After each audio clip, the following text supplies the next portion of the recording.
Buenas tardes a todos y todas. Bienvenidos a esta mesa redonda sobre el derecho a la comunicación y alfabetización de personas usuarias o personas que necesitan sistemas alternativos y aumentativos de la comunicación. Mi nombre es Ruth Candela, soy presidenta de Alfasac y para aquellos que no hayáis seguido este proyecto aún, esta actividad clausura la campaña Implícate y Edúcame, cofinanciada por el Ministerio de Cooperación y Asuntos Exteriores. A lo largo de los últimos 3 meses hemos realizado distintas actividades de formación y divulgación en redes sociales. Concretamente, hemos redactado una serie de textos para la difusión de la llamada Carta en Derechos en Comunicación, Communication Bill of Rights, elaborada por el Comité Nacional de Personas con Necesidades Complejas de Comunicación, que pertenece a la Asociación Americana de Terapeutas del Lenguaje y del Habla. Esta carta fue redactada en 1992, pero ha sido recientemente actualizada en el año 2016. En cuanto a los textos relacionados con el derecho de este colectivo a aprender a leer y a escribir, hemos tomado como referencia la Carta de Derechos en Alfabetización, que es un decálogo formulado por Yoder Erickson y Copenhauer también en los años 90 y que se puede leer en el monográfico traducido por Isaac al castellano Olas de Palabras. Esta obra, que ha sido editada por el CEAPAT, se encuentra accesible en la web de esta institución.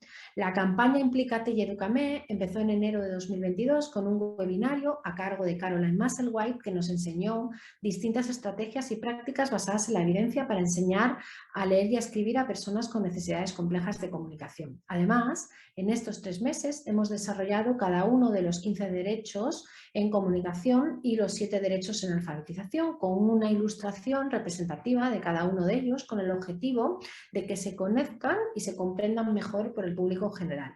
Podéis acceder a todo este contenido en el apartado de Derechos y Legislación de la web de Alfasac y en nuestras redes sociales. Pronto tendréis a vuestra disposición 2 carteles con todas las ilustraciones y en las próximas semanas lanzaremos un dossier con todo el contenido de los mismos. No quiero pasar a presentar a nuestros ponentes sin antes agradecer a todas las personas que han hecho posible este proyecto y que salga adelante, ¿no? Al Ministerio de Cooperación y Asuntos Exteriores por la subvención, a la asociación Just Woman, que promueve las prácticas inclusivas y respetuosas desde el punto de vista de género en el deporte y que además de darnos soporte en la web y en nuestra plataforma de formación están a cargo del soporte técnico del webinario de hoy, de la mesa redonda de hoy. Y por supuesto a Ana Sánchez Tejedor, CEO de la Fábrica Gráfica, que ha diseñado todas las ilustraciones y coordinado la campaña de difusión en redes sociales. Sin más dilación, vamos a presentar a los ponentes de la mesa. Para presentarlos, cedo la palabra a mi compañera Ana Medina, que es vocal en la asociación. Adelante, Ana. Comenzamos con Ángeles Blanco. Ángeles, buenas tardes. Buenas tardes, Ana, Ruth, Nacho, Rafael, Clara. Encantada de estar aquí. Buenas tardes también a todas las personas que nos siguen. Voy a presentarte. Ángeles es graduada en Periodismo, Administración y Dirección de Empresas y también Derecho por la Universidad Complutense de Madrid. Tiene un máster de acceso a la abogacía en el Instituto Superior de Derecho y Economía de la Universidad Carlos III y tiene estudios de posgrado en consultoría de igualdad entre mujeres y hombres. Como ella misma dice, la adquisición sobrevenida de una discapacidad múltiple del 67% le condujo a orientar su desarrollo profesional a la defensa efectiva de derechos de personas con discapacidad. Cuenta con varias publicaciones científicas y actualmente es delegada de Derechos Humanos en Confederación Aspace. A continuación tengo el placer de presentaros a Clara Delgado. Clara es coordinadora de la Comisión de Facilitadores de la Comunicación en Justicia del Consejo General del Colegio de Logopedas de nueva creación. También es doctoranda del Programa de Derecho y Ciencias Sociales de la UNED y logopeda en el CEAPAT, Centro de Referencia Estatal de Autonomía Personal y Ayudas Técnicas. En la actualidad está realizando su tesis doctoral sobre el ejercicio de derechos de personas con discapacidad que se expresan con productos de apoyo para la comunicación aumentativa y alternativa desde el enfoque de los derechos humanos. Bienvenida, Clara, y muchas gracias por estar una vez más esta tarde con nosotros. Gracias a vosotras por la invitación y gracias a mis compañeros por compartir esta tarde. También nos acompaña el profesor doctor Ignacio Campoy, que desde hace poco ocupa el cargo de vocal asesor del Real Patronato sobre la Discapacidad.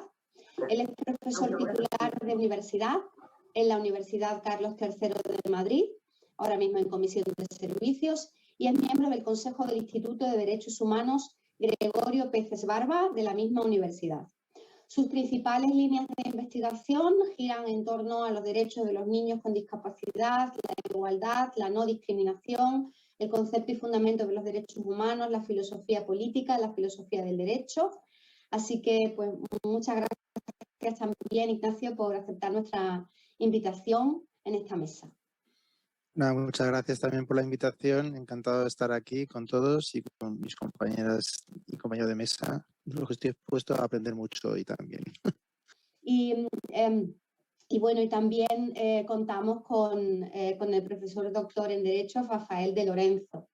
Rafael de Lorenzo ha sido profesor en distintas universidades españolas. En la actualidad es profesor titular del Departamento de Trabajo Social en la Facultad de Habilidades de Alto Nivel en la ONCE y en la Fundación Derecho y Discapacidad, donde actualmente es secretario general, así como en varias organizaciones sociales relativas a la discapacidad. Actualmente es secretario general del Consejo General de la ONCE, vicepresidente de CEPES,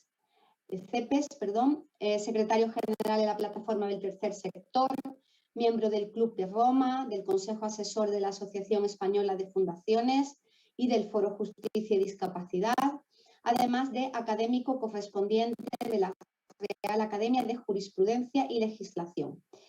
El profesor posee también una amplísima lista de publicaciones, más de 25 libros, casi un centenar de capítulos y artículos científicos, y ha realizado multitud de colaboraciones, conferencias y seminarios en temas sociales. Así que muchísimas gracias, Rafael, por hacernos un hueco en la agenda y por haber aceptado nuestra invitación. Gracias a vosotras por la invitación y será un placer compartir este tiempo y poder aportar algo de interés y de utilidad para todas esas personas que tenemos ahí con verdadero interés de profundizar en estas cuestiones. Bueno, pues vamos a dar comienzo.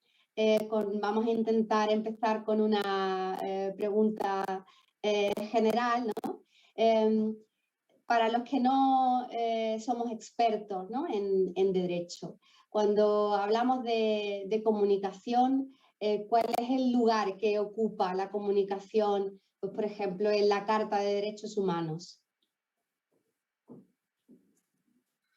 Bueno, Ana, si quieres empiezo yo, porque bueno, mis compañeros son juristas, yo no soy jurista, yo soy logopeda, como has contado, pero bueno, por la formación que he recibido en derechos humanos y dando esa perspectiva de la logopedia y los derechos humanos como dos disciplinas que se pueden unir en un determinado momento, si quieres os comento un poco cuál es mi visión de la comunicación dentro de la Carta Internacional de Derechos Humanos. Para las personas un poco que no conozcan en qué consiste, pues la Carta está formada por la Declaración Universal de Derechos Humanos y dos pactos. Pacto de Derechos Civiles y Políticos y el Pacto de Derechos Económicos, Sociales y Culturales. Entonces, es verdad que la Carta es aplicable a todas las personas, incluidas las personas con discapacidad, sin distinción. Lo que ocurre ciertamente es que quizá en el momento de su publicación imperaba un modelo médico, ¿no? Entonces no tuvo esa fuerza que debe de tener o que deben de tener documentos como la declaración y los pactos. Entonces, en mi opinión, y probablemente mis compañeros lo contarían con mucha más precisión que yo, pero yo creo que en mi opinión lo que hay que hacer es una relectura de la Carta a partir de la publicación y la entrada en vigor de la Convención, porque la Convención se integra en ese conjunto de tratados de derechos humanos y aplica esa renovada lectura o renovada interpretación de la Carta, y además porque la Convención recoge muchos de los derechos incluidos en los pactos, pero no los divide por categorías, sino que hace una indivisibilidad entre ellos y una interdependencia, con lo cual todo lo que tiene que ver con comunicación tiene ese carácter transversal que se aplica a la Carta Universal porque se aplica también a la Convención, que es la que le da ese espíritu y esa nueva lectura. Entonces, por resumir un poquito, hay un derecho muy vinculado a la comunicación que aparece tanto en la Declaración como en el Pacto de Derechos Civiles y Políticos como en la Convención, que es el derecho a la libertad de expresión. Realmente el derecho a la libertad de poder decir lo que uno considere dentro de unos límites, pues es un derecho que realmente tiene que ser ejercido o puede ser ejercido si tú tienes un medio comunicativo con el que poder expresarte en un ámbito privado, en un ámbito familiar, en un ámbito público más social. Entonces, si hacemos una lectura de eso, del derecho a la libertad de expresión en la Declaración Universal de los Derechos Humanos, nos encontramos que no dice que la persona tiene derecho a expresar sus ideas por cualquier medio de expresión. Entonces ya empezamos ahí a encontrar un poco ese camino, ¿no?, de la comunicación. Nos vamos al pacto y sigue explicándolo igual, con más o menos una misma fórmula, pero añade oralmente, por escrito, de forma impresa o cualquier procedimiento de elección de la persona. Ya empezamos a darle ese protagonismo a la persona de poder decidir el medio con el que se expresa. Y si ya nos vamos a la Convención, al artículo 21, que habla del derecho a la libertad de expresión y el acceso a la información, encontramos que recoge todo lo que dice la Carta, ese artículo 19, que además es el mismo en la Declaración y en el Pacto, pero además añade ciertas especificidades. Dice además que, además del derecho a la libertad de expresarte y de opinar y de manifestar tus ideas, le da un mandato específico a los Estados y le dice que tiene que adoptar todas las medidas pertinentes para que una persona con discapacidad pueda ejercer ese derecho a la libertad de expresión en igualdad de condiciones. Entonces ya realmente ya no es un derecho en el que el Estado tenga que abstenerse para que yo pueda decir, sino que además el Estado tiene que igualar a las personas con discapacidad para que puedan ejercer ese derecho. Ya es un derecho de acción que tiene una acción que tiene el Estado para que la persona pueda ejercer ese derecho. Y dentro de esa acción pueden estar los apoyos a la comunicación. Además añade incluso una nueva forma de decirlo, porque ya no es por cualquier medio de expresión o por cualquier procedimiento, ya dice por cualquier forma de comunicación. Y además dice, por cualquier forma de comunicación que elija la persona de acuerdo con el artículo 2 de la Convención, que define qué es comunicación. Y ahí tenemos medios de comunicación aumentativo alternativo, tenemos lenguaje, tenemos síntesis de voz, y lo deja abierto porque además dice, o cualquier modo, medio, formato alternativo o aumentativo. Entonces, si la comunicación está en la Carta, sí, porque la Carta forma parte, y la Convención forma parte de un conjunto de tratados de derechos humanos. ¿Y por qué?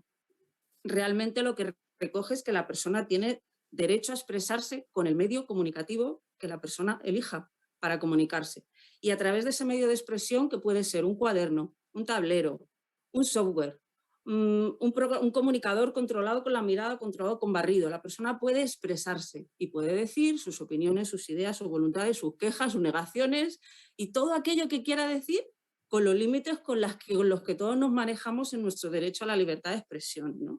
Y que realmente la persona pueda ejercer ese derecho a expresarse con el medio comunicativo que quiere sin ningún tipo de discriminación ni por el medio con el que se expresa, ni yo creo que ni por el resultado de esa forma de expresión que pueda tener esa persona utilizando un medio alternativo aumentativo.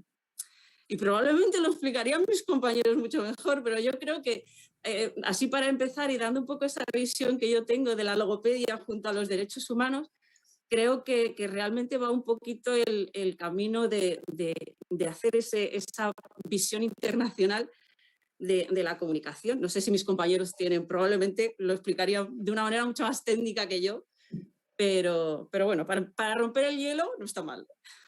Bueno, a lo mejor has hablado de la convención y la convención está firmada ratificada por nuestro país y a lo mejor una forma de concretarlo, de decirlo más técnico es quizás aterrizando todavía más en este ordenamiento jurídico que, bueno, a lo mejor nos ven personas de otros países del ámbito hispano, pero concretamente nosotros estamos en España.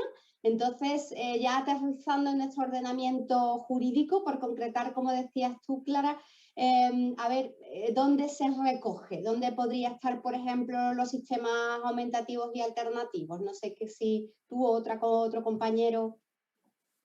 Venga, pues me lanzo yo con esa senda que ha iniciado Clara y que ha iniciado muy bien como logopeda y además con esa formación complementaria que tiene dentro de los derechos humanos y que le da tanta valía a todo lo que aporta en este ámbito de la comunicación aumentativa y alternativa. Bueno, pues sí, lo tenemos en la Convención, es verdad, en esa parte inicial de los principios, y eso es muy importante porque, claro, al estar en los principios, ese artículo 2 le va a dar ese carácter transversal. Después, el Comité de Naciones Unidas irá en sus observaciones a España diciéndole a España, oye, que esto de la comunicación aumentativa y alternativa hay que empezar a prestarle más atención, ¿no? Cuando irá definiendo, además, un poquito cada vez más, paulatinamente con el tiempo, qué es esto de la comunicación aumentativa alternativa, dónde tiene que estar especialmente presente. Y yo creo que marca un antes y un después cuando dice, oye, mira, en igualdad ante la ley, es decir, todas las personas, para ejercer todos sus derechos, pues lo pueden hacer utilizando cualquier medio de comunicación, incluida la comunicación aumentativa alternativa. Y pues poco a poco, incluso la propia convención que sí da ese principio va a tener que ir afinando. Si eso es así a nivel internacional, ese tener que ir afinando, fijaros un poco, ¿no? Si aterrizamos todo esto en España y teniendo por delante que la convención forma parte de nuestro ordenamiento jurídico interno, lo que vamos a ver es, y de todo esto en las normas, en el resto de normas que hay, pues, ¿dónde está la comunicación aumentativa alternativa? Pues voy a partir diciendo que la comunicación aumentativa y alternativa, sobre todo lo que le queda es estar mucho más. Estar mucho más porque a día de hoy pues está en un artículo que es muy importante, el artículo 23. Mira que yo no soy de decir artículos, pues hoy los estoy diciendo, me ha dado así. Que se refiere a las condiciones básicas de accesibilidad, el artículo 23 de la Ley General de los Derechos de las Personas con Discapacidad.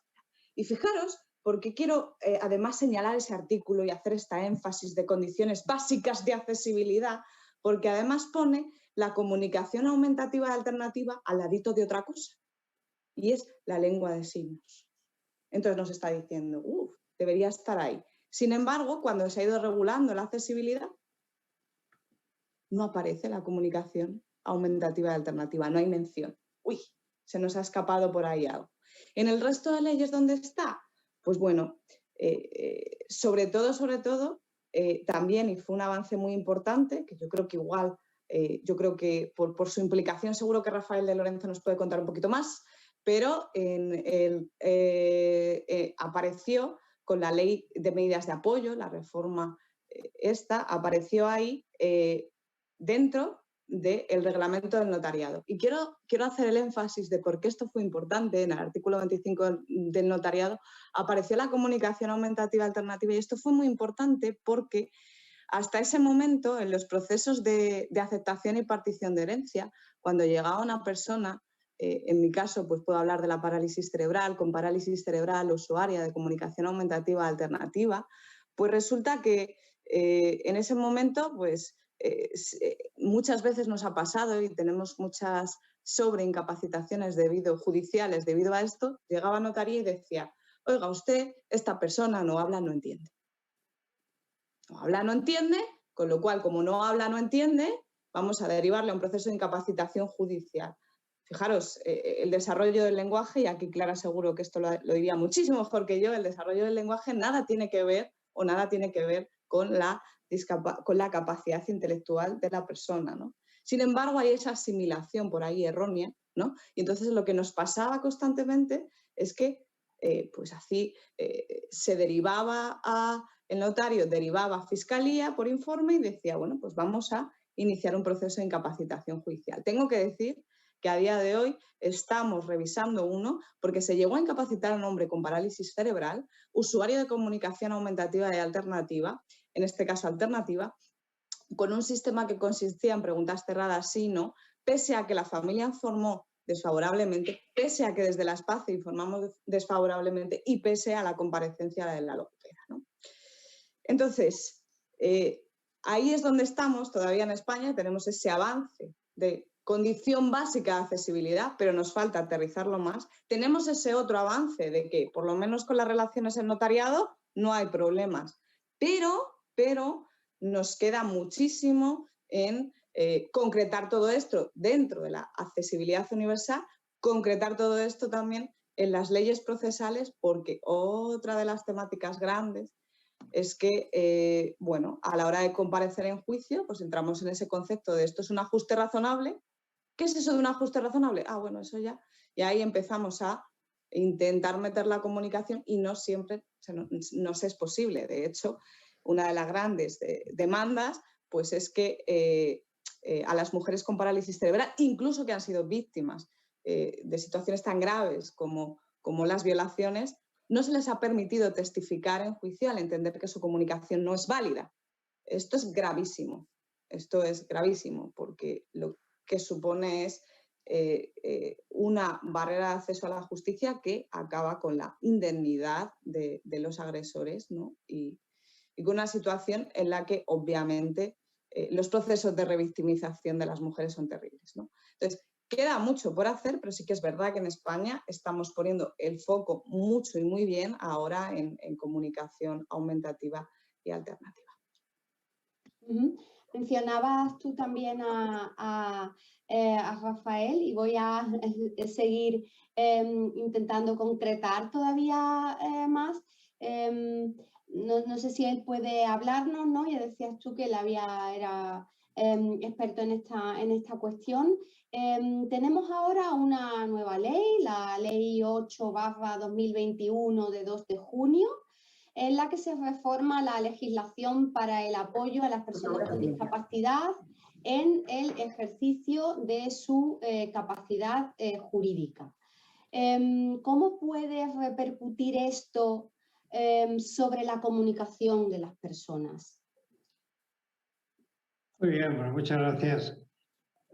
Antes de pasar directamente a contestar a tu pregunta, yo quisiera enmarcar como aportación por mi parte esta cuestión utilizando el viejo refranero, el viejo y sabio refranero español, con tres expresiones. La primera es, hablando se entiende la gente. Luego decimos también que a veces hay mucho ruido y pocas nueces. Y finalmente, en positivo, otro que dice que hay que pasar de las musas al teatro. Pues bien, hablando se entiende la gente, siempre todos los sistemas de comunicación se han basado en el lenguaje escrito y oral. Pero, claro, hace falta alguien que habla y alguien que escucha. Y a veces el que habla no sabe muy bien lo que dice, o no se le entiende lo que está diciendo, o no puede hablar, o sí puede, o podría hacerlo de otras maneras, y eso no se ha aceptado habitualmente. El que no se ajustaba al estándar, al canon de comunicación, pues quedaba al margen de la normalidad. Pero es que el que escucha, y esto pasa en la vida cotidiana, muchas veces la gente no escucha lo que le están diciendo, o entiende lo que le conviene, o simplemente no puede escuchar, o podría recibir información por otras vías que no sean la del oído. Por tanto, lo de hablando se entiende la gente, hay que hacerlo extensivo de manera que lo que realmente importa es que haya comunicación en el sentido de entendimiento, de comprender lo que se dice, lo que se quiere decir y la capacidad para expresar esas ideas de la forma que cada uno considere oportuna, o más bien la que buenamente pueda, porque a veces no se puede ni elegir. Así que hablando se entiende la gente, hay que escribirlo con mayúscula, con una mente abierta y pensando que sí, que hay muchas formas de hablar y muchas formas de escuchar y hay que abrir totalmente el horizonte. En segundo lugar, a veces hay más ruido que nueces. Efectivamente, comentaba Clara y Ángeles de la Declaración Universal, todo el sistema de derechos humanos de Naciones Unidas, especialmente los pactos. Bueno, hay una discapacidad o no ha estado o ha estado invitada de piedra. Y siempre han sido formulaciones muy genéricas. Por ejemplo, el Encuentro Internacional de Derechos Humanos, por ejemplo, el de Viena de 1995, dijo que no hacía falta nada especial para el ejercicio de los derechos de las personas con discapacidad, que eso ya lo cubría de manera genérica la Declaración Universal y el sistema de tratados. Pocos años después, la ONU aceptó en 2002 que sí, que hacía falta una ley que específicamente facilitara el ejercicio directo y real de las personas con discapacidad de todos sus derechos, que no había suficiente amparo en los sistemas generales y que hacía falta un sistema ad hoc, un sistema específico. Y por eso se ha ido avanzando sucesivamente en los temas de legislación. Mucho ruido y pocas nueces, mucha declaración genérica, mucha pomposidad, como se dice en ciertos entornos de la administración, mucha fonfonería, pero pocos resultados reales. Esta es la historia de los últimos 70 años, desde la declaración del 48. Y en tercer lugar, hay que pasar de las musas al teatro. No nos basta con que haya formulaciones generales en las leyes, sino que hay que pasar de las palabras a los hechos, a las cosas concretas, a las acciones que realmente permiten o facilitan la superación del problema y le prestan, le dan a las personas aquellos elementos para ejercitar de verdad esos derechos que las leyes les reconocen, como decía, muy pomposamente, pero que a la hora de la verdad nos encontramos con una cadena sucesiva de barreras e incomprensiones.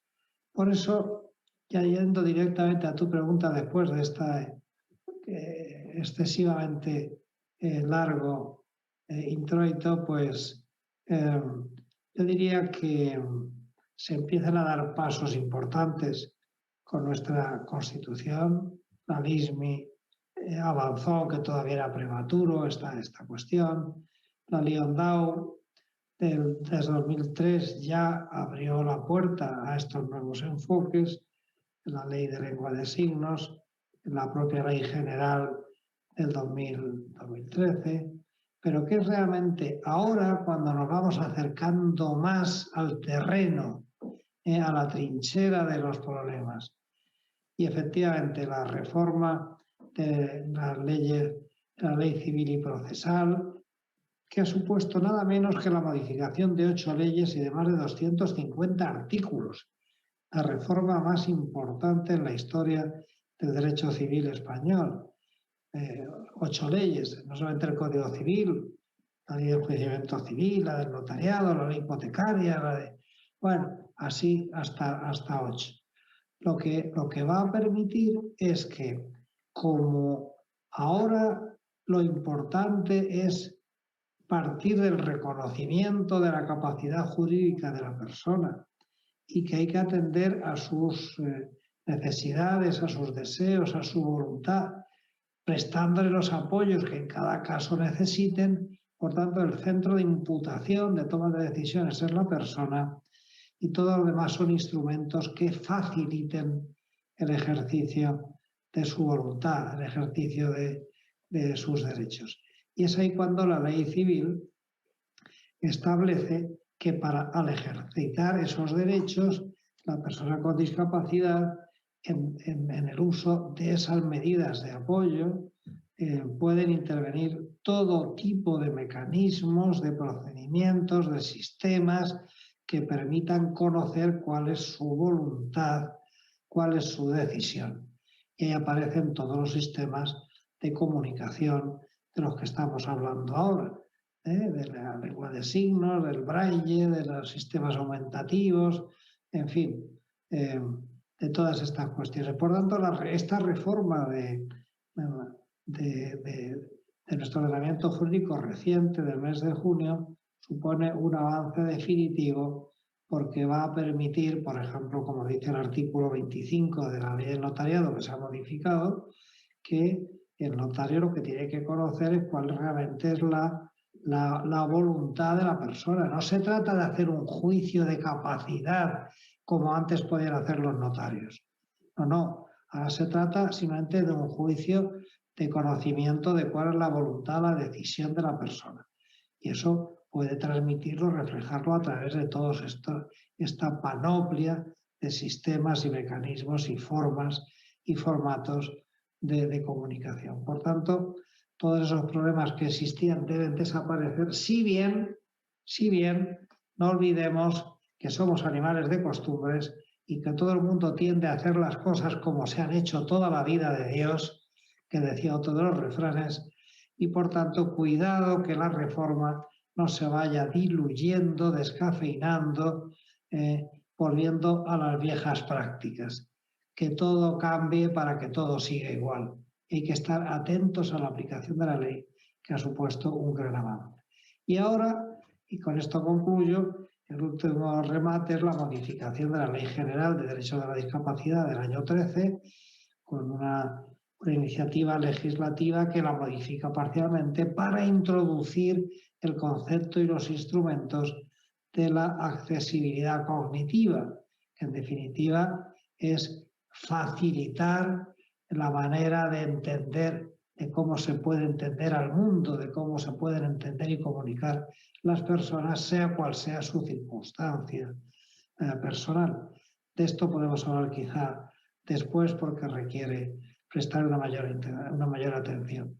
Pero en definitiva, después de muchos años de declaraciones, nos estamos ya acercando cada vez más a fórmulas, a soluciones jurídicas que van a dar instrumentos para que la sociedad civil, para que el movimiento asociativo, para que las familias exijan cada vez más el cumplimiento efectivo de las normas y que no se queden simplemente en el BOE como una declaración del BOE, sino que descienda a la calle y a la resolución de los problemas reales y cotidianos de las personas con discapacidad.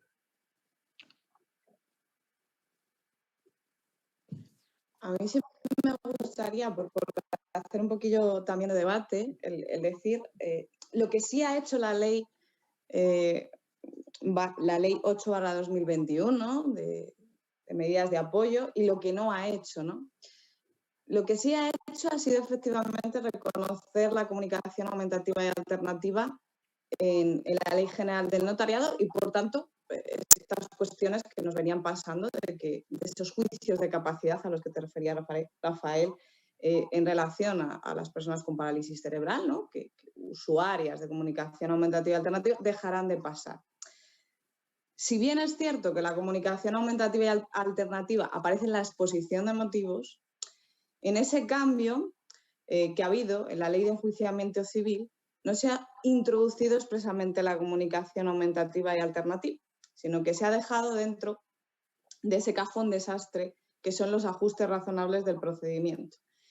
Y digo ya que esos ajustes razonables del procedimiento recientemente había entrado ya en vigor la normativa y teníamos un proceso ya iniciado para unas medidas de apoyo a una persona con parálisis cerebral que haciendo ese traje a medida, que desde luego tenemos que hacer, ¿no? En esa aplicación efectiva de la normativa y que no se quede todo como estaba antes y como bien decías, pues claro, era una persona igual con un sistema alternativo de comunicación y solicitábamos una curatela de asistencia reservando exclusivamente las facultades de representación en el ámbito económico. Pero esa persona se comunicaba de forma alternativa. Nos costó Dios y ayuda que se admitiera su testifical, su comparecencia dentro del proceso. Nos costó todavía más que el apoyo, y aquí exclusivamente el apoyo serán los expertos en comunicación, que en este caso son las logopedas, y digo las porque son mayoría mujeres, en ese proceso estuviera acompañado de su logopeda de referencia, ¿no? Porque los SAC llevan esa individualización.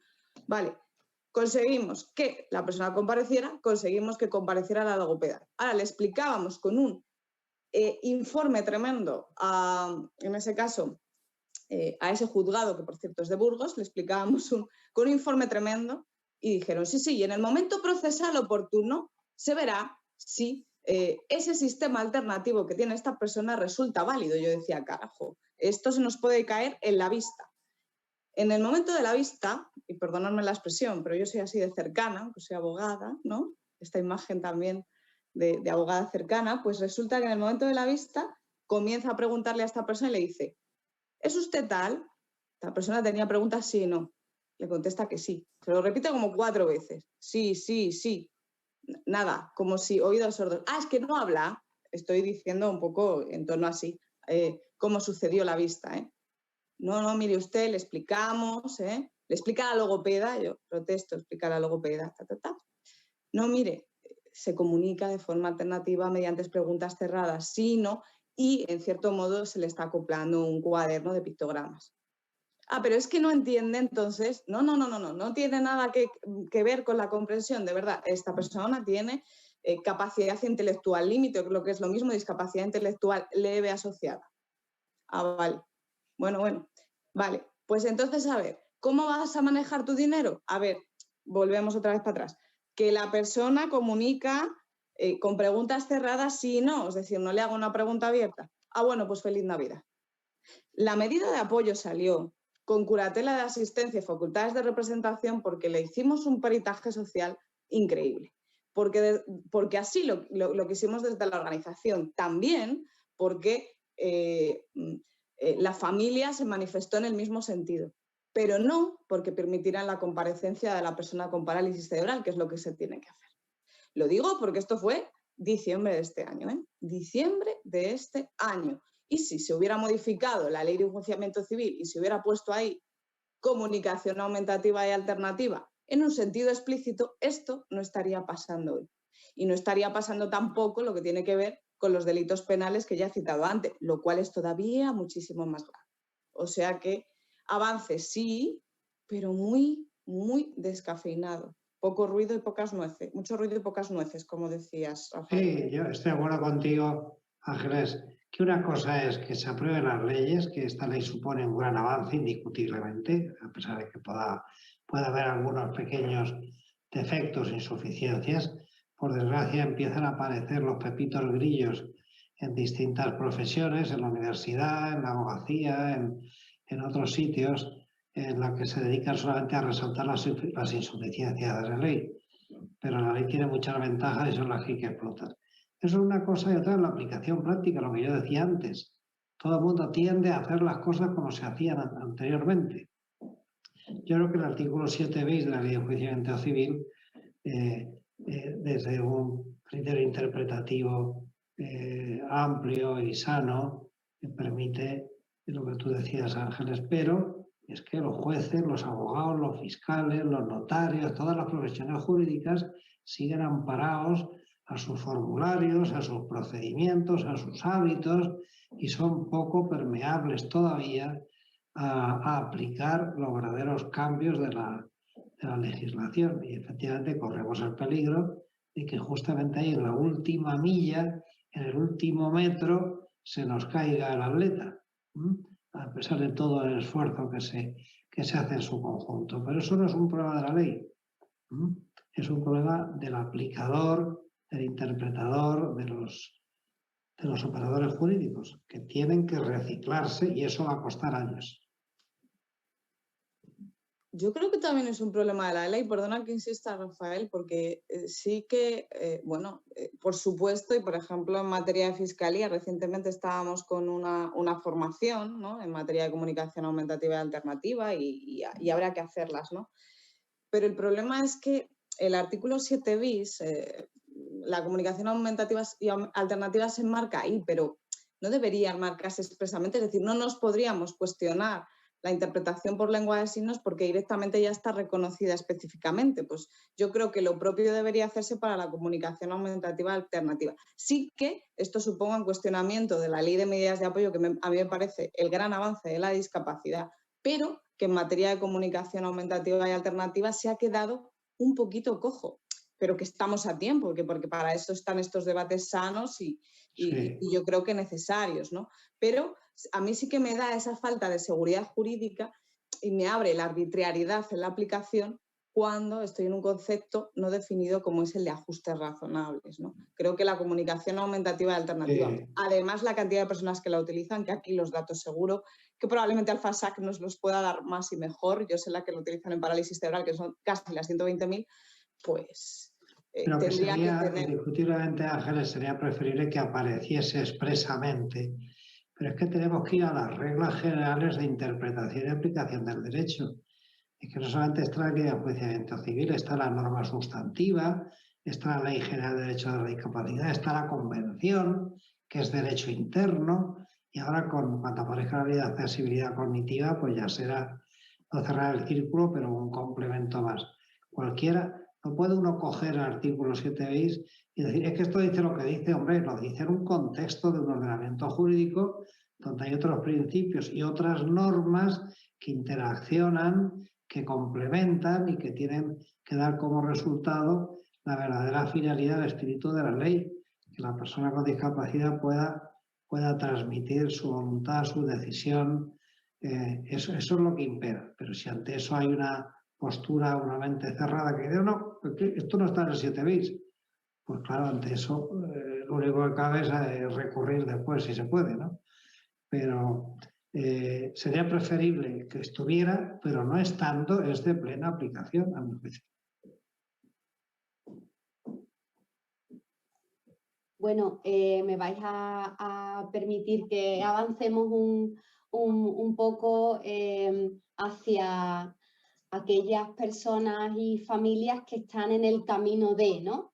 Ha puesto Ángeles Blanco unos ejemplos muy ilustrativos y muy importantes y llamativos y que tienen la verdad que ser conocidos, y creo que es muy útil que tengamos esos ejemplos, que los podamos usar, que los podamos contar. Pero también pues estamos alrededor en AlphaSAC de muchos usuarios y de muchas familias que están en el camino de, ¿no? Aprender a manejar un sistema aumentativo alternativo de la comunicación. Entonces, pues, bueno, en el caso concreto, la comunicación es muy transversal, la comunicación no solamente es oral, también es escrita, y en nuestra asociación defendemos que se les debe dar la oportunidad de la enseñanza de la lectoescritura a todos los niños y niñas o a todos los adultos que no la han tenido antes con discapacidad, que deben tener todos y todas la oportunidad de aprender a leer y escribir. En este caso concreto, tenemos algunos mecanismos legales para asegurar este derecho o protestar cuando vemos que no se está cumpliendo. Bueno, pues por intervenir yo también, aunque estaba asistiendo interesado, como decía al principio, a la conversación que había, pero conecta directamente con lo que yo creo que con lo que se estaba hablando antes, ¿no? Y con lo que habían expuesto las tres personas de la mesa redonda, ¿no? Que me han antecedido en el uso de la palabra, porque al final nosotros sí que podemos señalar que existen mecanismos legales que se puedan, a través de los cuales las familias puedan exigir, ¿no? este derecho, que ahora hablaré un poquito más para entendernos, ¿no? Pero por lo que, conectando con lo que se estaba diciendo antes, es muy difícil que eso, digamos que tenga un éxito, o por lo menos un éxito inmediato, lo cual no, y lo quiero subrayar, no tiene que ser un obstáculo para que se intente ejercer, porque para eso es un derecho, para ejercer el derecho. Lo que pasa es que si partimos de la base de que la cultura todavía del modelo médico, ¿no? Una cultura en la que no está asumida realmente lo que significa los derechos humanos, de los derechos de los niños con discapacidad, de las niñas con discapacidad, de las personas con discapacidad dentro del modelo de los derechos humanos, pues al final hace difícil, ¿no?, que esto se pueda llevar a cabo. Decían antes también, y Ángeles estaba haciendo referencia a los operadores jurídicos, ¿no?, que tienen esta cultura, pero yo la verdad es que la extendería a toda la sociedad, ¿eh?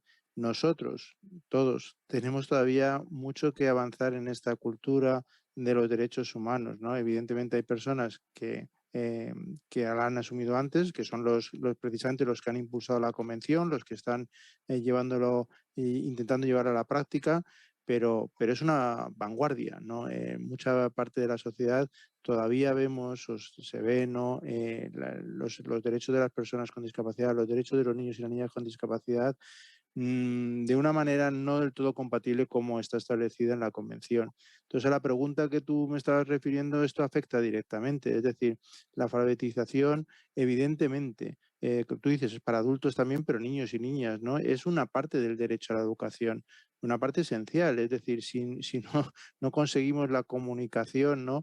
Y no solamente con esos estándares que decía Rafael de Lorenzo, que hay que evitar, ¿no? Y no con unos estándares de que tiene que ser con textos escritos, con esto oral, y tiene que ser de esta forma, porque entonces pisoteamos, ¿no?, la diversidad humana, que es precisamente lo que hay que fomentar, ¿no? Y entonces la parte positiva que tiene evidentemente la diversidad, lo que hay que hacer es garantizar que la comunicación de cada uno de los niños y de las niñas se pueda realizar y desarrollar, porque es la única forma de alcanzar los objetivos básicos que tiene el derecho a la educación, que no olvidemos que son dos, y esto lo son desde la Declaración de los Derechos Humanos, pasando por los textos de derecho internacional, hasta la Convención de los Derechos del Niño, hasta la Convención de los Derechos de las Personas con Discapacidad, y son básicamente formarse en derechos humanos, el respeto por los derechos humanos y la igual dignidad, y el poder desarrollar todas las potencialidades de cada persona al máximo nivel posible, ¿no? Todas sus capacidades, preferencias, deseos, su forma de vida, ¿no?, al máximo nivel posible estas potencialidades. Claro, si nosotros en la quitamos o obstaculizamos o ponemos más barreras al aprendizaje de la comunicación, ¿no?, de poder comunicarnos con los demás, esto salta por los aires. El libre desarrollo de la personalidad del individuo, el desarrollo de sus potencialidades no se alcanza. Y esto se demuestra, y además hay estudios, ¿no?, que demuestran que precisamente esta falta de alfabetización impide un desarrollo adecuado de la persona a lo largo de su vida, conforme a lo que podría ser. Evidentemente todo el mundo se desarrolla, pero conforme a lo que podría ser. Hay una limitación clara en ese desarrollo personal, ¿no? Entonces, en este sentido, ¿qué se puede hacer? Bueno, esto está garantizado el derecho a la educación, está garantizada la alfabetización, está garantizada la comunicación, esto está en las normas, está garantizado en la Convención de los Derechos de las Personas con Discapacidad. No lleva toda la razón Ángeles, no tanto en la normativa escrita, ¿no?, y esto tendría que haber ahí una mayor hincapié en ponerlo, ¿no?, en negro sobre blanco, pero uno puede exigirlo. También en esto lleva razón Rafael de Lorenzo, es decir, no porque no esté en la norma del derecho positivo español que aprueba el Parlamento, no quiere decir que no esté en el derecho positivo español, porque la Convención de los Derechos de las Personas con Discapacidad forma parte del derecho positivo español. Entonces, es exigir estos derechos. Por lo tanto, al final, y esto a lo mejor, veo que me extiendo demasiado, pero a lo mejor luego para después, ¿no?, la conexión que tiene con la educación inclusiva me parece que es el punto fundamental. Es decir, garantizar que la alfabetización, la comunicación de todos los medios posibles, ¿no?, para aprender y para expresar lo aprendido, ¿no?, esto esté reconocido en el derecho a la educación, significa garantizar de una vez el derecho a la educación entendido como educación inclusiva, que no es otro derecho distinto. El derecho a la educación inclusiva es el derecho a la educación, pero llevado de una vez, por fin, para todos y para todas. Y no olvidemos, es un derecho de los niños y de las niñas, de cada uno de ellos. No es un derecho de los padres. Los padres tienen la obligación incluso de exigir que se satisfaga el derecho de sus hijos, a los niños y sus hijas, a la educación, ¿vale? Pero es un derecho de los niños y las niñas a poder tener una educación inclusiva de calidad. Y eso está incorporando el que se adapte el sistema para que los niños puedan aprender a través de estos distintos sistemas de comunicación, a estas distintas formas de acercarse a la alfabetización, y puedan, por lo tanto, aprender en comunidad, ¿no? Con el resto de niños y niñas, todos juntos, a una comunicación interactiva. Y esto me parece que es absolutamente esencial. ¿Se puede exigir? Sí, como de hecho se puede exigir el derecho a la educación inclusiva, y esto está garantizado y hay muchas familias que están exigiéndolo. ¿Que hay muchas trabas? Pues yo no quiero mentir, las hay. Hay muchas trabas y las familias que están exigiendo esto, algunas han sido heroicas. Estoy pensando ahora mismo en la familia de Rubén Calleja, que, bueno, que ha tenido que llegar al final hasta que el Comité de los Derechos de las Personas con Discapacidad ha dicho a España, oiga usted, haga usted el favor de incluso indemnizar a esta familia por todo lo que le ha hecho durante todo este tiempo, todo este proceso judicial, intentando simplemente que su hijo tenga un acceso a la escuela ordinaria para garantizar su derecho a la educación. Es decir, es complicado, pero hay muchos, cada vez hay más familias que lo están exigiendo y cada vez se está consiguiendo más. Y es la forma de cambiar con esa cultura que decía al principio, pensada en más bien en las deficiencias, en las incapacidades, en no poder acceder a la alfabetización estándar, y pasar el nuevo modelo al modelo de los derechos humanos de cómo hacemos adaptación en el sistema educativo para que todos los niños y las niñas puedan realmente tener alfabetización y aprendizaje en la comunicación. Hablando de adaptaciones, no sé si Rafael quiere retomar antes de marcharse, ¿no? Porque además creo que tiene un compromiso en breve. No sé si quieres retomar ahora que el doctor Campoy hablaba de adaptaciones, lo que puede suponer la accesibilidad cognitiva como una buenísima forma para ayudar a esas adaptaciones de los niños y niñas de nuestro colectivo, don Rafael. Bueno, gracias, Ana. Realmente hay una iniciativa que ha aprobado el Senado, aunque no está publicada en el BOE, que es una modificación de la Ley General de Derechos de la Discapacidad del año 13, bueno, donde se introduce plenamente el concepto de la accesibilidad cognitiva dentro de la accesibilidad universal y en sus ámbitos de aplicación. Y por tanto, hay una serie de mandatos en las disposiciones adicionales, las 4 que hay, más, bueno, que yo creo que cuando entre en vigor le va a dar carta de naturaleza en la línea que antes se lamentaba y compartimos con Ángeles de que no aparecen expresamente determinadas expresiones que nos den una plena seguridad jurídica sobre estas cuestiones. Creo que con la aprobación, la entrada en vigor de esta ley vamos a tener un reconocimiento más explícito, más directo y mecanismos de intervención. Pero junto a esta parte positiva, que no es pequeña, hay que tener en cuenta que, por ejemplo, al regular las condiciones básicas de igualdad para la accesibilidad en estos casos de los problemas de comunicación, al ampliarse los ámbitos de actuación de la ley a los casos de la accesibilidad cognitiva, tendrá que haber un desarrollo reglamentario que una disposición adicional de esta nueva ley fija en 3 años, que ojalá, y tendremos que estar las organizaciones muy encima y presionando, porque ya decía la Liondau en 2003 que se da un plazo hasta 2017 para la plena accesibilidad en todos los ámbitos de actuación de la ley, ¿no? Los servicios públicos, el empleo, la edificación, el transporte, la sociedad de la información. Bueno, y han pasado esos 15 años y estamos lejísimos de haber conseguido unos estándares adecuados. Por tanto, esto está muy bien, pero tenemos que seguir picando piedra para que esos desarrollos de esta nueva ley no se eternicen a calendas grecas, es decir, indefinidamente, y podamos disponer de ellos. Pero será muy positivo que esta ley entre en vigor porque tendremos más herramientas jurídicas para exigir. Miren, mi opinión es que las normas son imprescindibles, tiene que haber leyes nuevas, leyes antiguas que se modifican y mejoran, pero en el sistema nuestro están faltando fundamentalmente dos cosas para que el círculo se vaya cerrando un poco.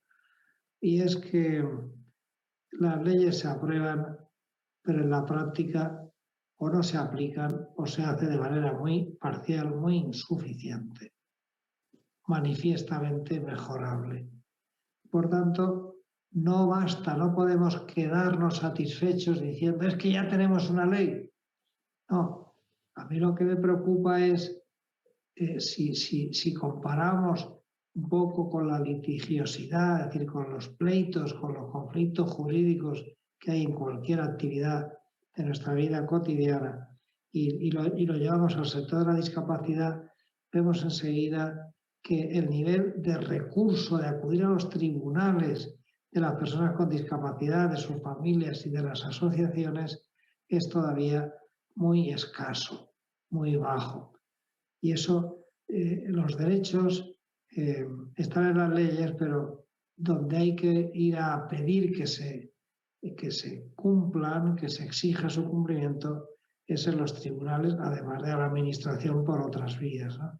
Y eso se hace poco, eso lo hacemos poco. Hay una cultura todavía muy clientelar, muy temerosa de la administración, de las subvenciones, ese miedo reverencial a la autoridad, y hay que acudir más a exigir que se respeten y se cumplan nuestros derechos.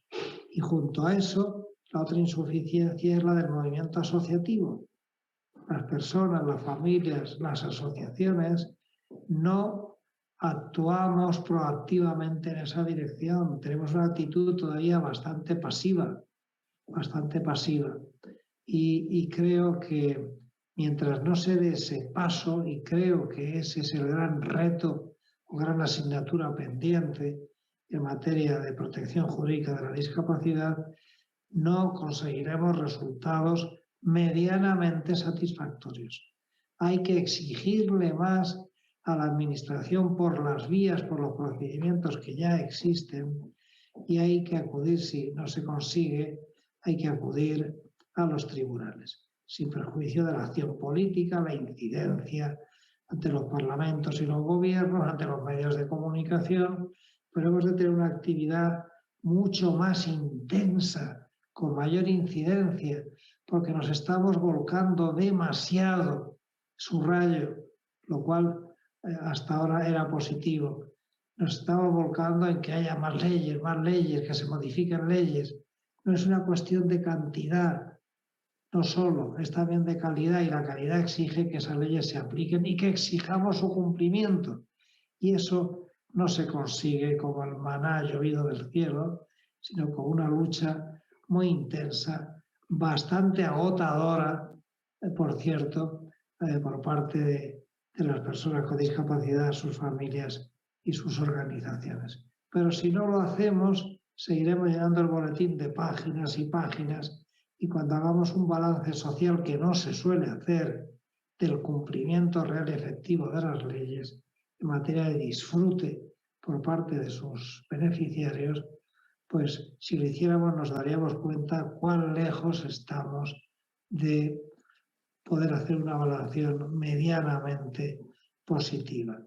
Sí, más leyes, pero más leyes que se cumplan. Y para que se cumplan tenemos que salir de la situación de relativa pasividad o de insuficiente actividad en la que está nuestro sector. Muchas gracias, Rafael. Sí que es verdad que es necesaria esta reivindicación, es necesaria que las familias y los colectivos, ¿no?, asociativos que estamos intentando que estas leyes se cumplan o que estas leyes se modifican para que se garanticen los derechos humanos de las personas con discapacidad, bueno, pues nos creamos sujetos de derecho para hacer estas reivindicaciones, ¿no? Porque aún hay todavía un sentimiento de no poder, ¿no? Un poco, yo diría incluso casi que ligado a la discapacidad del familiar al que acompañamos, ¿no? Hay una parte que nos gustaría destacar en relación a la inclusión de la accesibilidad cognitiva en la legislación española, es que viene a intentar derribar una barrera muy importante que han tenido y que tienen las personas con discapacidad, que es el hecho de que crecen y se desarrollan en un entorno muy complejo, muy poco comprensible para ellos, ¿no? Y aunque ya tenemos muy avanzado la cuestión que tiene que ver con la accesibilidad física, no tanto es con la accesibilidad cognitiva. Y aquí, ¿no?, en el término de accesibilidad cognitiva, que es un paraguas muy amplio, podríamos introducir, ¿no?, el tema de la comunicación aumentativa alternativa, en la medida en que facilita el acceso a la comprensión del entorno de las personas que tienen dificultades en el lenguaje oral, ¿no? En esto, bueno, también las personas encuentran muchas barreras, no solamente barreras políticas, sino también unas clásicas barreras de las que hablan las familias y los propios profesionales. Tienen que ver con las barreras que tienen que ver con la formación, ¿no?, con la formación, con el conocimiento que tienen en esta disciplina, que es una disciplina que no es, que aún no está todo lo desarrollada que desearíamos en nuestro país, ¿no? Y en este ámbito en concreto quería lanzaros la pregunta en relación al papel que tiene, de qué manera puede contribuir la logopedia, que como sabéis es la que, ¿no?, es una disciplina que fuera de nuestras fronteras está liderando todo el conocimiento y todo el desarrollo del conocimiento en relación a la comunicación aumentativa alternativa. ¿Cómo podría contribuir la logopedia como disciplina para asegurar el ejercicio de derechos en los que la comunicación tiene una actividad, ¿no?, está implicada, ¿no?, de alguna manera? ¿Cómo podría contribuir?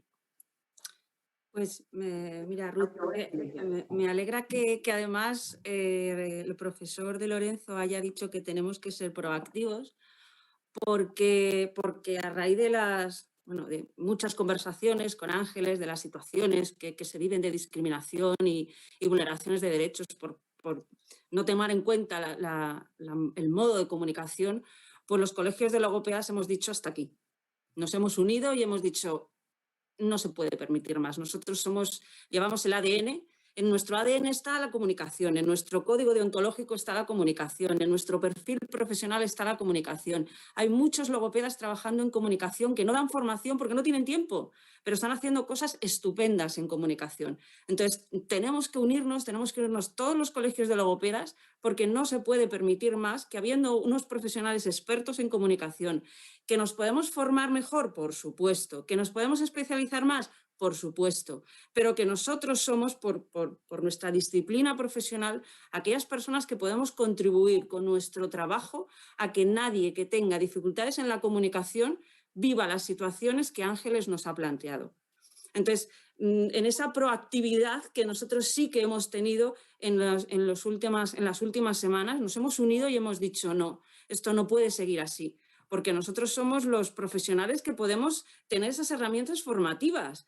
Y realmente, si no nos formamos más o si no es por no querer, es porque realmente no nos hemos unido. Y yo creo que a lo mejor, bueno, pues si ha sido por esta situación, pues que haya sido por esta situación. Entonces, realmente, pues mira, por comentarlo un poco, hemos iniciado una comisión dentro del Colegio Estatal de Colegios de Logopedas. Nos hemos unido para hacer una comisión de facilitadores en la comunicación y justicia, porque consideramos que una vez que la persona pueda ejercer su derecho de la comunicación y la justicia, probablemente lo pueda hacer en todos los derechos en los que la comunicación sea una condición esencial, sea la educación inclusiva, sea dar un consentimiento informado en un ámbito sanitario, o sea pedir una entrada en un espectáculo de cine. A mí me da igual. O sea, lo importante es que la persona no tenga esa sensación de que tengo la posibilidad de comunicarme, tengo un sistema de comunicación con el que un logopeda me está ayudando. Yo en mi casa no tengo ninguna dificultad y salgo, y muchas veces es una barrera actitudinal.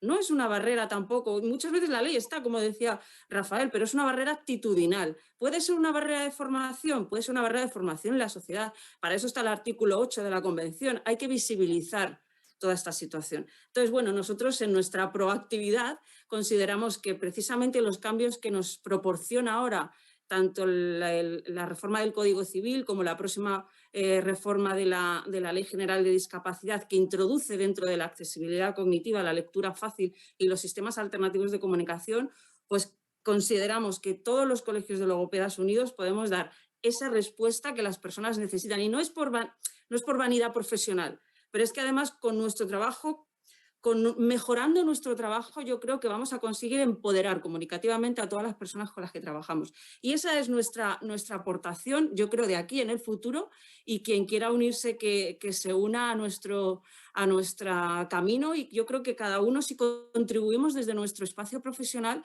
podemos llegar a conseguir que esas leyes realmente se apliquen, y se apliquen bien, y se apliquen de forma adecuada, porque haciéndolo así, realmente lo que conseguimos es que se haga lo que la ley dice que se tiene que hacer, ¿no? Y no lleguemos a situaciones, pues eso, como las que nos comentaba Ángel, que el otro día yo le daba las gracias, le decía gracias por ser acicate, porque si realmente no hubiéramos tenido esas conversaciones de decir, oye, mira lo que ha pasado, ¿cómo puede ser que una persona no le dejen abrir una cuenta? No puede ser.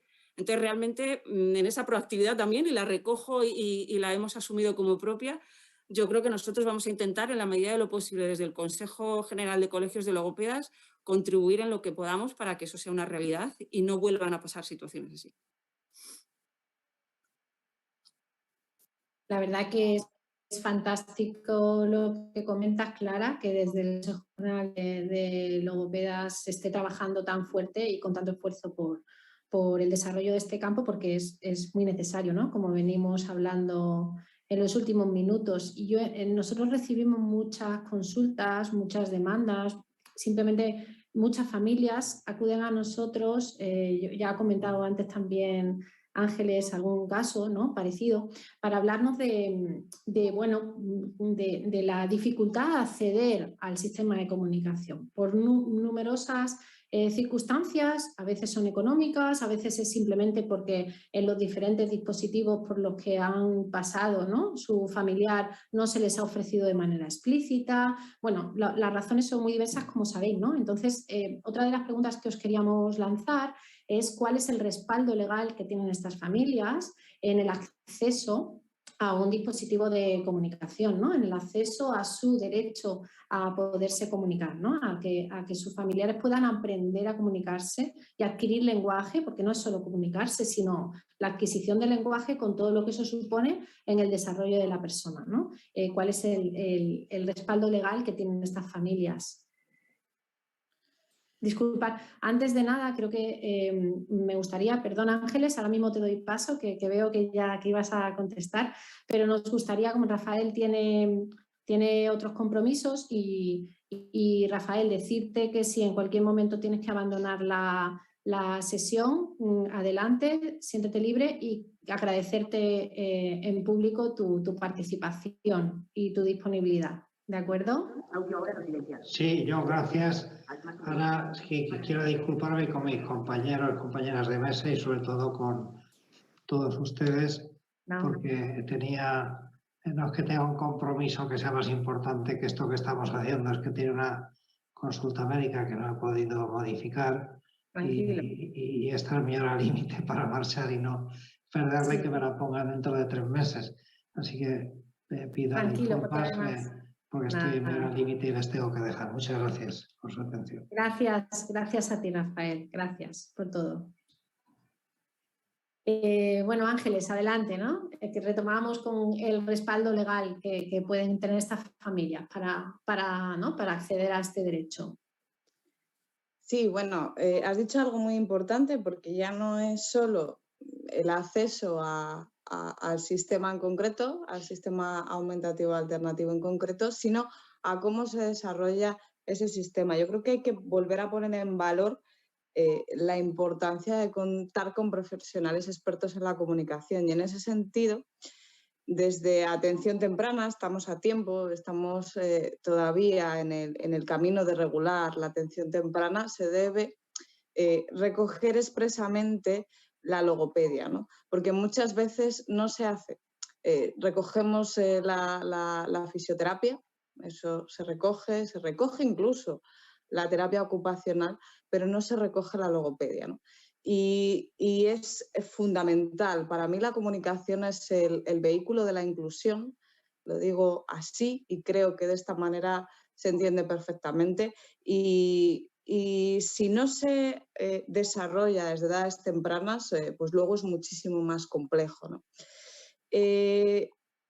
Bien, dicho esto, que sería la parte profesional del recurso humano que tiene que estar ahí, que también tiene que estar presente luego en edad educativa más avanzada, se refería antes Nacho a la educación inclusiva. Ahí pues el recurso que tenemos son las maestras de audición y lenguaje, pero muchas veces esto se convierte efectivamente en una batalla, ojo, que hay que hacer. No, mi óptica nunca va a ser la de desanimar, porque además soy bastante beligerante, en un sentido puramente jurista, y de hecho todos estos casos de práctica jurídica que vengo exponiendo vienen de ahí, de toda esa beligerancia que hago, y donde además el elemento central de esa beligerancia suele ser la comunicación aumentativa y alternativa, pero sí decirles que cuesta mucho que esas horas de maestro de audición y lenguaje se extiendan y den cobertura a las asignaturas obligatorias, que yo muchas veces digo, si llego aquí, estupendo, normalmente llego a 3, ¿no? Aparte de esos recursos humanos, tenemos los recursos materiales que están vinculados a la comunicación aumentativa y alternativa, y aquí nuevamente tenemos un palo en la rueda. Un palo en la rueda, pues porque a día de hoy en el catálogo de ortoprotésicos están reconocidos los lectores oculares y dependiendo en qué comunidad autónoma a esos lectores oculares se les vincula a los procesadores. Pero en un sistema aumentativo y alternativo de comunicación hay muchos otros elementos, ¿no? Y no hay ese reconocimiento de los productos de apoyo en sí de esa manera más integrada. Con lo cual, vuelvo a ser crítica y a decir que en materia de comunicación aumentativa y alternativa sí vamos avanzando, digo mucho y muy bien, pero creo que falta concretar ese poner blanco sobre negro al que se refería Nacho, unido por supuesto a la beligerancia, porque creando casos referentes de haber conseguido consagrar derechos también se abre camino, ¿eh? O sea, no son cosas excluyentes, pero en comunicación aumentativa y alternativa también tenemos que poner blanco sobre negro en leyes porque hay muy poquito. Yo quería hacer un apunte. Sí, simplemente un apunte como logopeda, porque muchas veces confundimos, no este caso en concreto, porque bueno, nuestro foro es el que es, ¿no? Pero cuando hablamos de comunicación, no se nos tiene que olvidar que hay más personas que tienen dificultades en la comunicación que no utilizan productos de apoyo para comunicarse y que son legítimos comunicadores igualmente y tienen igual derecho a comunicarse con el medio que utilicen. Sea un gesto, sea una mirada. Hay una expresión muy bonita que se recoge en una observación que dice que el modo de comunicación que tenga la persona no sea obstáculo para el ejercicio de su capacidad jurídica. Es decir, no hace falta que la persona tenga que decirlo todo perfecto con su comunicador, ni que tenga que tener una gramática perfecta. Cada persona se comunicará con su forma de comunicación, con su resultado comunicativo y son legítimos comunicadores todos. Entonces, aunque ahora mismo estamos hablando quizá de una parte de la comunicación mucho más robusta, más sofisticada, con un producto, con tal, no confundamos producto con comunicación, porque la comunicación es mucho más que un producto, es una actividad social, es algo que nos conecta, que nos hace sociales, que nos hace humanos y que por eso precisamente es tan complejo, ¿no? Porque es realmente algo tan humano y tan social que se nos ha pasado, en todas las leyes se nos ha pasado tan desapercibido que nadie se nos cuestionaría pensar si alguien tiene derecho a caminar. Pues ¿cómo no va a tener derecho a caminar? Pues claro que sí. Claro, ¿y qué más da que lo que tiene en realidad? No te cuestionas si tiene un derecho a caminar. Dirías, no, lo que tiene es la libertad de decidir a dónde quiere ir. Da igual que vaya andando, que vaya con un andador, que vaya con una silla de ruedas o que vaya con un coche adaptado. Da lo mismo. Entonces, en comunicación da igual. Lo importante es que la persona se exprese lo que lleva dentro. Me da igual cómo lo haga. Entonces, yo creo que tenemos que ir un poco a eso para no dejarnos fuera, dentro del paraguas ese grande de comunicación, personas que quizá no puedan llegar nunca a utilizar un comunicador pictográfico con muchísimos pictogramas, pero son igualmente legítimos comunicadores. Eso es simplemente un apunte.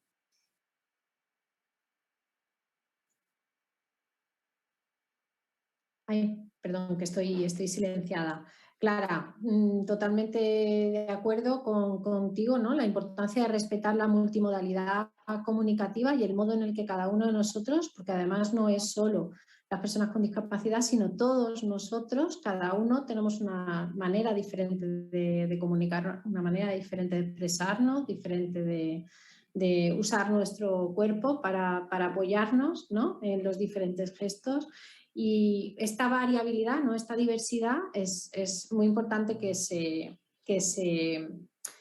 vea, que se visibilice, ¿no? Porque sí que clásicamente ha habido una supremacía evidentemente del habla, ¿no?, por encima de otros modos de comunicación, y bueno, es importante que esto pues pueda irse entendiendo como ¿no?, dentro de la variabilidad humana, ¿no?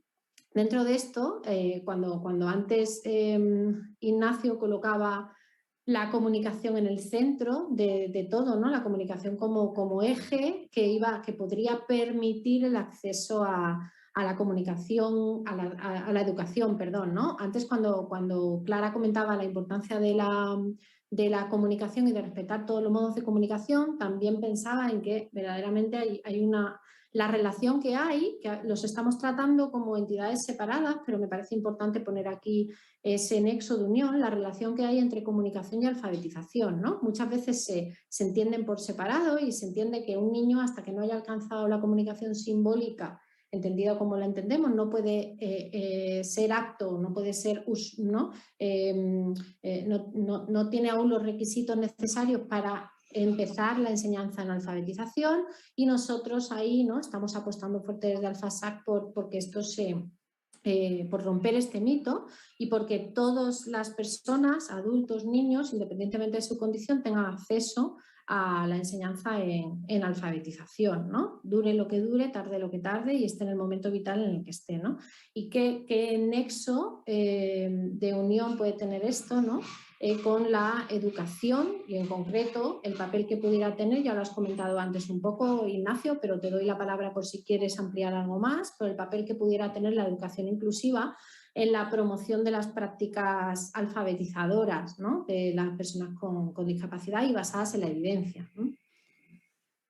No, claro, sí, yo. El problema aquí no es que si quiera añadir más, sino el tiempo que se tiene para añadir más cosas, porque sobre esto, ¿verdad?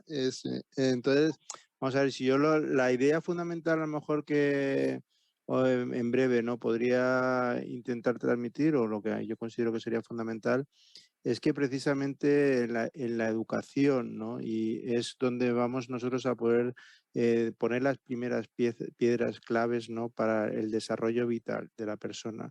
Y que este desarrollo vital se basa, como estábamos diciendo antes, ¿no?, como decía Clara, ¿no?, como decía Ángel, bueno, en la comunicación. Y evidentemente en este sentido ahí está en esa interconexión que tú estás llenando, Ruth, ¿no?, con la alfabetización, ¿no? Pero esto se tiene que poner enfocando las dos cuestiones, es decir, por una parte, todas las personas tienen que tener el derecho a su propia educación y por lo tanto a la comunicación, ¿no?, y que adaptemos el sistema todo educativo para atender a las especiales condiciones, circunstancias de cada una de las personas, de cada uno de los educandos. Y esto no quiere decir que haya niños y niñas con necesidades educativas especiales, sino que todos los niños y las niñas tienen sus específicas formas de comunicarse y de educarse, y por lo tanto es una adaptación a cada uno de los niños y niñas. Y esto yo creo que es fundamental, porque si no pasamos por la idea esta de este es el proceso de alfabetización, estos son los estándares, estos son los procesos de comunicación, y el que no se adapta aquí tenemos que excluirle del sistema, y esto o meterle en un sistema alternativo, ¿no? Y esto tiene el segundo problema importante, que es que la comunicación, y yo creo que aquí Clara lo ha señalado también, es una comunicación colectiva, ¿no? Es decir, la alfabetización, la comunicación, el lenguaje solo se puede producir en conjunto de la sociedad. Si nosotros estamos haciendo, y en este caso es en el conjunto de los niños y de las niñas, si nosotros queremos formar, hemos dicho antes, no solamente en el libre desarrollo de la personalidad de cada uno, sino formar en derechos humanos, respetar la igual dignidad de todos los demás, esto se hace también desde la infancia. Por lo tanto, la educación no puede ser de otra manera que una educación inclusiva. En este caso concreto es muy claro que la comunicación, si tú solo te comunicas con aquellos que se comunican como tú, no vas a poder realmente alcanzar un desarrollo vital el conjunto de los individuos. Todos tenemos que aprender a comunicarnos a otros con las otras personas que se comunican de una forma diferente a nosotros, pero que podemos perfectamente terminar comunicándonos entre unos y otros, que podemos perfectamente llegar a entendernos y poder desarrollarnos. Y este desarrollo es precisamente lo que garantiza también la educación inclusiva. Por eso me parece que en realidad la piedra decíamos antes, ¿no? Me retrotraigo un poco, pero es totalmente el punto básico. Decíamos antes en la discusión que estaban con Ángeles y con Rafael de Lorenzo, que aquí el problema de la ley es el que no se aplicaba, ¿no? Y decía yo, claro, es que está la cultura, ¿no? Claro, el problema está en que hemos estado educados en una cultura en la cual no estaba esta comunicación con los demás, no había esta positividad de la diversidad, no había este respeto a la igual dignidad de todas las personas, sino que había bloques, grupos, ¿no? Y se iban fragmentando la sociedad. Este es el problema. Entonces, nosotros en el modelo de los derechos humanos está claro que alcanzamos el libre desarrollo de la personalidad todos juntos. No lo podemos alcanzar por nosotros, lo tenemos que alcanzar con los demás, todos juntos. Yo necesito a los demás necesitan de mí. La educación inclusiva no es que los niños y niñas con discapacidad estén integrados en un colegio ordinario. No se trata de nada de eso. Se trata de que todos tengan la misma experiencia educativa, todos se formen a la vez, todos se desarrollen en conjunto, ¿no? Y esto es adaptando, ¿no?, el sistema a cada uno. Por lo tanto, ¿cómo cambiamos la cultura? Pues precisamente garantizando la educación inclusiva. ¿Y cómo garantizamos la educación inclusiva? Si no es con una comunicación entre todos, es imposible. Por lo tanto, digamos que yo creo que estamos un poco en la piedra angular que permitirá transformar esta sociedad, ¿no? Cuando este juez o ¿no?, del que estaba hablando antes Ángeles, haya sido educado o hubiese sido educado sabiendo que hay otras formas de comunicación y cómo podemos atender a las otras formas de comunicación, no se plantearía estas cuestiones que se planteaba. Porque claro, el problema está en que cuando has sido educado de una forma en que, oye, que yo, con los que he hablado, todo lo que me comunica en mi vida ha sido con un lenguaje complejo, fluido, sin ningún problema. Entonces, ¿qué me estás diciendo de que solamente puedes responder así o no? Esto me estás hablando ¿no?, de un país que no conozco, ¿no? Entonces, esto solo se puede evitar desde la educación, ¿no?, desde la educación inclusiva.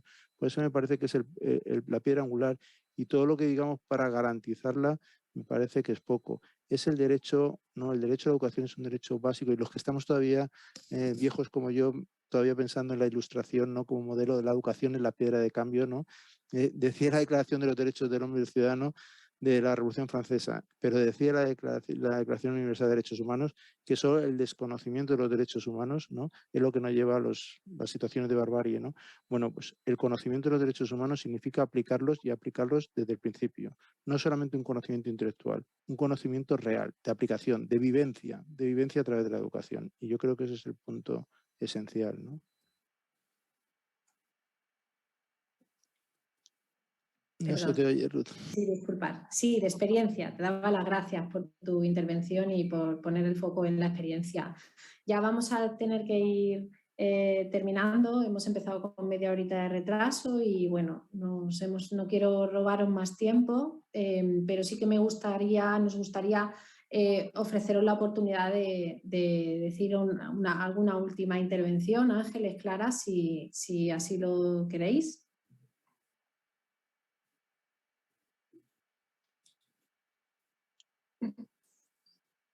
No, yo por mi parte agradeceros la organización de la mesa, agradecer pues que la logopedia se pueda hacer transversal con una disciplina que parece tan ajena como es el derecho, y realmente hacerles converger en un punto y decir, bueno, pues fíjate, algo tenemos en común porque las dos disciplinas vamos a por el mismo objetivo. Así que por mi parte encantada de que habíais conseguido unirnos aquí, aunque yo ya estaba unida por mi formación académica, pero bueno, que para mí ha sido un placer, que espero en la parte que a nosotros nos corresponde como logopedas, y de aquí en el futuro el trabajo que vayamos a hacer, pues trabajar y trabajar y trabajar para que esto mejore. Es que no es nuestra obligación y no estamos para eso. O sea que yo también he aprendido, profesor, he aprendido y nada, gracias por todo. Gracias, Clara. reiterar, Ruth, las gracias simplemente y decir que aquí tenéis una fiel aliada de la defensa de derechos de personas usuarias de comunicación aumentativa alternativa. Y lo digo con total honestidad y con todo lo que eso implica. O sea, que aquí me tenéis para lo que necesitéis, de verdad. Muchísimas gracias. Muchas gracias, Ángeles. Sí, ahí seguiremos en el camino, ¿no?, de la reivindicación, de la defensa de los derechos en general de todas las personas y de las personas con discapacidad y necesidades complejas de comunicación en particular, ¿no? Nos quedamos con palabras muy bonitas que han salido a lo largo de la mesa de hoy: reivindicación, el papel de las familias y de las asociaciones, las prácticas centradas en la evidencia, la accesibilidad, el modelo de derechos humanos, dignidad, autodeterminación, respeto, convivencia y alfabetización universal. Y bueno, esta mesa pretendía ser un espacio en el que se alzara un poquito la voz, poner un poquito de granito de arena en este sentido. Así que nada, agradeceros enormemente vuestra disponibilidad y vuestra paciencia a pesar de los problemas técnicos que hemos tenido y nada, ha sido un placer compartir esta tarde con vosotros. Ana, no sé si quieres tú también despedirte. Nada, me despido también agradeciendo muchísimo a los ponentes. Es muy importante, creo que para el movimiento asociativo familiar de familias, que contemos con el apoyo de todos los que ya han pasado antes y tienen tantísima experiencia en estos temas, como por ejemplo puede ser la Confederación Aspaces, como por ejemplo puede ser el CEAPAD, donde lleva Clara trabajando tanto tiempo. Somos conscientes y todos bebemos de estas fuentes y desde luego que, bueno, muchísimas gracias, un honor que hayáis querido venir a nuestra casa, como quien dice. Muchísimas gracias también a los dos juristas tan prestigiosos de mayor edad, no que Ángela no sea una jurista prestigiosa, pero que nos han acompañado también desde su ámbito, que es un poquito distinto, que